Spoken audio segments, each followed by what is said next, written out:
ಮತ್ತೊಂದು breaking news ಬರ್ತಾ ಇದೆ ನೋಡಿ.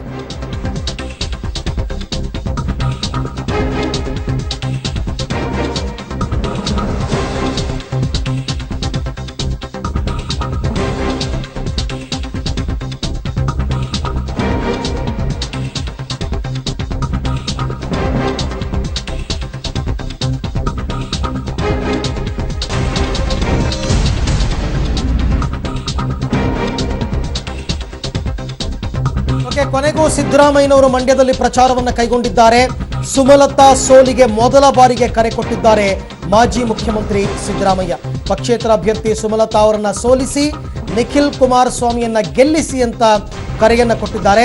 ಸಾಕಷ್ಟು ದಿನಗಳಿಂದ ಪ್ರಚಾರಕ್ಕೆ ಬನ್ನಿ ಅಂತ ಕೇಳ್ಕೊಂಡ್ರು ಕೂಡ ಸಿದ್ದರಾಮಯ್ಯನವರಿಗೆ ಮಂಡ್ಯಕ್ಕೆ ಬರೋದಕ್ಕೆ ಆಗಿರಲಿಲ್ಲ. ಆದರೆ ಇವತ್ತು ಜಂಟಿ ಸಮಾವೇಶವನ್ನು ಉದ್ದೇಶಿಸಿ ಮಾತನಾಡಿದಂತಹ ಸಿದ್ದರಾಮಯ್ಯ ಸುಮಲತಾ ಅಂಬರೀಶ್ ಅವರನ್ನ ಸೋಲಿಸಿ ನಿಖಿಲ್ನನ್ನ ಗೆಲ್ಲಿಸಿ ಅಂತ ಕರೆ ಕೊಟ್ಟಿದ್ದಾರೆ. ಮೊದಲ ಬಾರಿಗೆ ಮಂಡ್ಯದಲ್ಲಿ ಪ್ರಚಾರಕ್ಕೆ ಬಂದಿದ್ದಾರೆ. ನಿಖಿಲ್ ಕುಮಾರಸ್ವಾಮಿ ನಾಮಿನೇಷನ್ ಫೈಲ್ ಮಾಡಬೇಕಾದ್ರೆ ತಾವು ಬರಬೇಕು ಅಂತ ಕೇಳ್ಕೊಂಡಿದ್ರು. ಅದಾದ ಮೇಲೆ ಕೂಡ ಅನಿತಾ ಕುಮಾರಸ್ವಾಮಿ ಅವರ ಮನೆಗೆ ಹೋಗಿದ್ರು, ಪ್ರಚಾರಕ್ಕೆ ಬನ್ನಿ ಅಂತ ಆಹ್ವಾನ ಕೊಟ್ಟಿದ್ರು.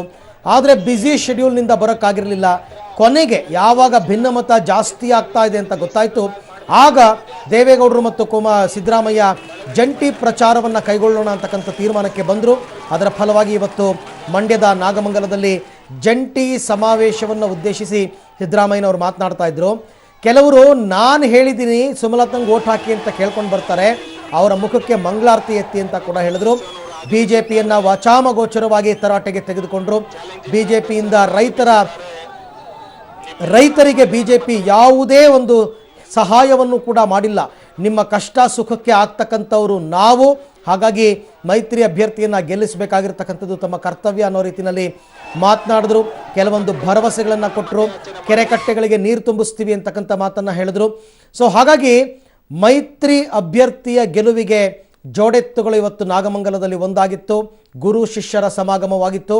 ಒಂದೇ ವೇದಿಕೆಯ ಮೇಲೆ ಸಿದ್ದರಾಮಯ್ಯ ಮತ್ತು ದೇವೇಗೌಡರು ಒಟ್ಟೊಟ್ಟಿಗೆ ಕಾಣಿಸ್ಕೊಂಡು ಸುಮಲತಾ ಅವರನ್ನು ಸೋಲಿಸೋದಕ್ಕೆ ಕರೆಯನ್ನು ಕೊಟ್ಟರು. ಇದು ಒಂದು ಕಡೆಯಾದರೆ, ಮತ್ತೊಂದು ಕಡೆ ಸುಮಲತಾ ಅಂಬರೀಶ್ ಅವರ ಕ್ಯಾಂಪೇನ್ ಮುಂದುವರಿತಾ ಇದೆ. ಸುಮಲತಾ ಅವರ ಪರವಾಗಿ ಚಾಲೆಂಜಿಂಗ್ ಸ್ಟಾರ್ ದರ್ಶನ್ ಮಳವಳ್ಳಿ ಭಾಗದಲ್ಲಿ ಪ್ರಚಾರವನ್ನು ಕೈಗೊಳ್ತಾ ಇದ್ದಾರೆ. ಬೃಹತ್ ರ್ಯಾಲಿಯಲ್ಲಿ ದರ್ಶನ್ ಅವರು ಪ್ರಚಾರವನ್ನು ಮಾಡ್ತಾ ಇದ್ದಾರೆ. ಸೊ ಮಂಡ್ಯ ಒಂದು ರೀತಿ ಹೈ ವೋಲ್ಟೇಜ್ ಕ್ಷೇತ್ರ. ಇದಕ್ಕೆ ಪ್ರಮುಖವಾದಂತಹ ಕಾರಣ ಅಂತಂದರೆ ಮುಖ್ಯಮಂತ್ರಿಗಳ ಪುತ್ರ ಮತ್ತು ಸುಮಲತಾ ಸ್ಪರ್ಧೆ. ಓಕೆ, ಈ ಬಗ್ಗೆ ಮತ್ತಷ್ಟು ಮಾಹಿತಿಯನ್ನು ಪಡೆಯೋಣ ನನ್ನ ಕೊಲೀಗ್ ಸಂತೋಷ್ ಅವರಿಂದ. ಸಂತೋಷ್, ಸಿದ್ದರಾಮಯ್ಯನವರ ಆಗಮನಕ್ಕೋಸ್ಕರ JDS ನಾಯಕರು ಕೂಡ ಮಂಡ್ಯದಲ್ಲಿ ಚಾತಕ ಪಕ್ಷಿಗಳಂತೆ ಕಾಯ್ತಾ ಇದ್ರು. ಆ ಸಮಯ ಬಂತು. JDS ಅಭ್ಯರ್ಥಿ ಪರ ಮತಯಾಚನೆ ಮಾಡಿದ್ದಾಯಿತು. ರಾಜಕೀಯ ಚಿತ್ರಣದ ಬದಲಾವಣೆ ಕಾಣಬಹುದಾ ಇನ್ನು ಮುಂದೆ, ಹೇಗೆ? ಅರವಿಂದ್, ಪ್ರಸ್ತುತ ಸನ್ನಿವೇಶವನ್ನ ನೋಡಿದ್ರೆ ಮಂಡ್ಯದಲ್ಲಿ ರಾಜಕೀಯ ಬದಲಾವಣೆ ಕಾಣ್ತಕ್ಕಂತ ಎಲ್ಲಾ ಸಾಧ್ಯತೆ ಇದೆ.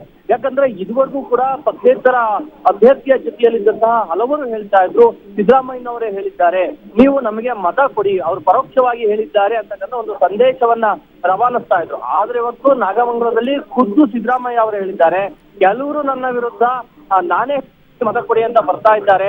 ಆದ್ರೆ ಯಾವುದೇ ಕಾರಣಕ್ಕೂ ಪಕ್ಷೇತರ ಅಭ್ಯರ್ಥಿಗೆ ಮತವನ್ನ ಕೊಡಬೇಡಿ, ನೀವು ಮೈತ್ರಿ ಪಕ್ಷದ ಅಭ್ಯರ್ಥಿ ನಿಖಿಲ್ ಕುಮಾರಸ್ವಾಮಿಗೆ ಮತ ಕೊಡಬೇಕು. ಯಾರಾದ್ರೂ ನಾನು ಓಟ್ ಕೊಡಕ್ಕೆ ಪಕ್ಷೇತರ ಅಭ್ಯರ್ಥಿಗೆ ಅಂತ ಹೇಳಿದ್ರೆ ಅವ್ರ ಮುಖಕ್ಕೆ ಮಂಗಳಾರತಿ ಎತ್ತಿ ಕಳಿಸಿ ಅಂತ ಹೇಳ್ಬಿಟ್ಟು ಬಹಿರಂಗ ಸಭೆಯಲ್ಲಿ ಸಿದ್ದರಾಮಯ್ಯ ಹೇಳಿದ್ದಾರೆ. ಇದೆಲ್ಲವನ್ನ ನೋಡಿದ್ರೆ ಇಂದಿನಿಂದ ಚಿತ್ರಣ ಬಹುತೇಕ ಬದಲಾಗ್ತಕ್ಕಂಥ ಸಾಧ್ಯತೆ ಇದೆ. ಸಿದ್ದರಾಮಯ್ಯ ಅವರ ಯಾರ್ಯಾರು ಬೆಂಬಲ. ಓಕೆ ಸಂತೋಷ್, ಥ್ಯಾಂಕ್ ಯು ತಮ್ಮೆಲ್ಲ ಮಾಹಿತಿಗಾಗಿ.